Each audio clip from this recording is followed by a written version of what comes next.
করে মেয়েরা যদি জামা কাপড় কিনে নেয়, কটা কিনেছে এই বান্ধবীকে জিজ্ঞেস করবে তোর কটা হলো রে, তোর কটা হলো রে, জিজ্ঞেস করে ওর বেশি হয়ে গেল তাহলে বর থাকলে বরকে বলবে, নাহলে বয়ফ্রেন্ডকে বলবে ওদের এতগুলো হয়েছে আমার এইটা কটা, এরম বলবে। তো যাই হোক এভাবে কিনে এবার পুজোর সময় হবে, সপ্তমী দিন কষ্ট পড়বে 4টে না 3টে, অষ্টমীর দিন কটা পড়বে, মানে এরকম একটা হতে চলতে থাকে, মানে চাপে থাকে, খুব চাপে থাকে, বুঝলি তো। আর ওদের বরেরা তো কোনো চাপ নেই, ভাবে সালা একটাই যদি কিনতে পারি সেটা আমার বাপের ভাগ্য ভালো, মানে এরকম ভাবনা চিন্তায় চলে আর কি। তা যদি বা না কেনে বলবে হ্যাঁ কিনে নিয়েছি কিন্তু আদৌ কিনবে না, ওই একটা আগের বছরটা নিয়ে চালাবে।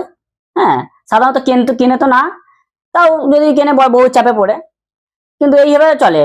কিন্তু এখনকার বাচ্চাগুলো তো পুরো খুব ফচকে হয়ে গেছে, তারা আবার ড্রেস দেখলে তো অবাক। আমার তো ছোটবেলায় সেই শক্তিমান জামা প্যান্ট কিনতাম, শক্তিমান গান হতো না, সেই শক্তিমান এমনি বসে সেই চক্রওয়ালা জামাগুলো কিনতাম।